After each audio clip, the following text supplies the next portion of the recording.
আগামীতে ক্ষমতায় কে যাবে না না যাবে আমি জানি না, কিন্তু বাংলাদেশের জনগণ কোন দুর্নীতিবাজ, চাঁদাবাজ, দখলবাজ, খুনিদেরকে আর ক্ষমতায় নিবে না। বাংলাদেশের জনগণ রক্ত দিয়েছে, জীবন দিয়েছে বাংলাদেশে চাঁদাবাজি করার জন্য নয়, খুন করার জন্য নয়, দেশকে দখল করার জন্য নয়, দুর্নীতি করার জন্য মানুষ রক্ত দেয়, জীবন দেয়। বাংলাদেশের মানুষ জীবন দিয়েছিল, মানুষ মুক্তি পাবে, শান্তি পাবে। আমার গরিব দুঃখী মেহনত মানুষ ক্ষুধার্ত থাকবে না, বাংলাদেশের একজন মানুষও খোলা আকাশের নিচে থাকবে না, বাংলাদেশের একজন গরিব বস্ত্রহীন থাকবে না, আমার বাংলাদেশের কোন মানুষ গুম হবে না, খুন হবে না, বাংলাদেশের কোন ব্যবসায়ীকে চাঁদা দিতে হবে না, বাংলাদেশের প্রত্যেক নাগরিক অধিকার বাস্তবায়ন হবে, তারা শান্তিতে বসবাস করতে পারবে, নির্বিঘ্নে ঘুমাতে পারবে, আমার মা বোনরা ইজ্জত দিয়ে রাস্তায় চলাফেরা করতে পারবে, বাংলাদেশের মসজিদ থাকবে, মাদ্রাসা থাকবে, দাড়ি থাকবে, টুপি থাকবে, দাড়ির উপরে কেউ আক্রমণ করতে পারবে না, টুপিকে ছিনিয়ে কেউ নিতে পারবে না, ইসলামের বাইরে কেউ আইন পাশ করতে পারবে না। এর জন্য জীবন দিয়েছিল, রক্ত দিয়েছিল। দ্বিতীয়বার দাড়ি টানবে এই দৃশ্য দেখার জন্য মানুষ রক্ত দেয় নাই।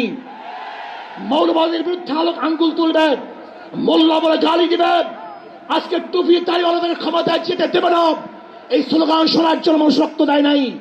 এই দৃশ্য দেখার জন্য বুকের তাজা রক্ত জমিনে ঢেলে দিয়ে মানুষ শাহাদাত বরণ করে নাই, বরং বাংলাদেশের মানুষ শাহাদাত বরণ করেছিল এই জাতিকে মুক্তি দেওয়ার জন্য, কোরআন ও সুন্নাহর আইন বাস্তবায়ন করার জন্য। বাংলাদেশের মানুষ ওই ভারতের গোলামি করার জন্য রক্ত দেয় নাই। বাংলাদেশের মানুষ ভারত আমাদের দেশে কর্তৃত্ব নেতৃত্ব করবে, আমেরিকা আমাদের দেশে কর্তৃত্ব নেতৃত্ব করবে, এর জন্য বাংলাদেশের মানুষ জীবন দেয় না, রক্ত দেয় নাই। বাংলাদেশের মানুষ সাধন, তারা নিজেরা আইন প্রণয়ন করবে, নিজেরা সংসদ পরিচালিত করবে, তারা নিজেদের পায়ে দাঁড়াবে, বাংলাদেশের মানুষ জীবন দিতে পারে কিন্তু কার গোলামি করতে পারে না। প্রিয় ভাইয়েরা আমার, আমি বিশ্বাস করি আজকে মঞ্চে যারা আছেন, যদি আমরা মুনাফিকি না করি, মঞ্চে যারা আছে যদি মুনাফিকি না করি, মুখের এবং কাজের কথা যদি একসাথে থাকেন, মুখের সাথে কাজের যদি মিল থাকেন, আমি এই লক্ষ জনতার সামনে কসম করে বলতে পারি আগামীতে ক্ষমতায় যাবে ইসলাম, ক্ষমতায় যাবে ইসলাম, কোনো সন্দেহ নাই।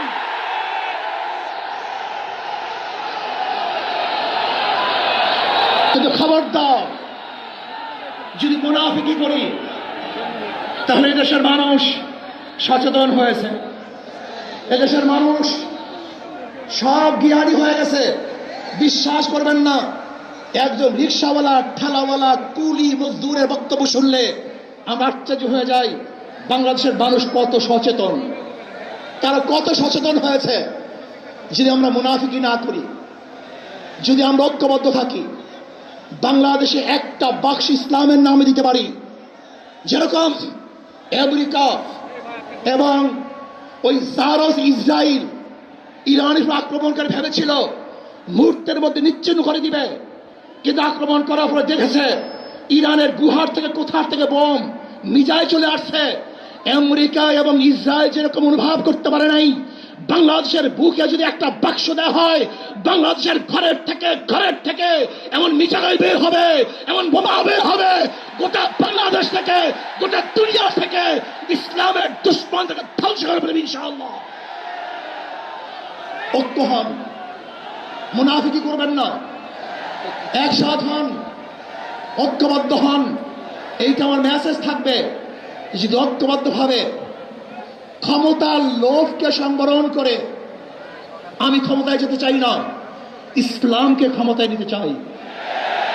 আমি ক্ষমতায় যাইতে চাই না, কোরআন ও সুন্নাহকে ক্ষমতায় নিতে চাই।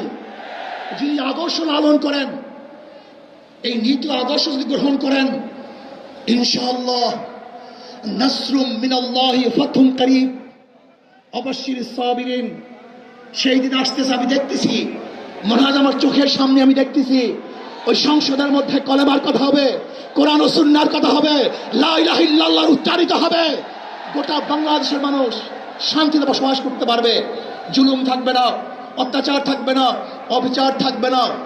প্রত্যেকটা মানুষের প্রাপ্তি তাদের ঘরে ঘরে পৌঁছানো হবে। আজকে আমার মা বোনেরা মনে করছে ইসলাম ক্ষমতা আসলে আমাদের অবস্থাটা কি হবে? ইসলাম ক্ষমতা আসলে প্রত্যেকটা মা বোনের ন্যায্য অধিকারকে প্রতিষ্ঠিত করা হবে।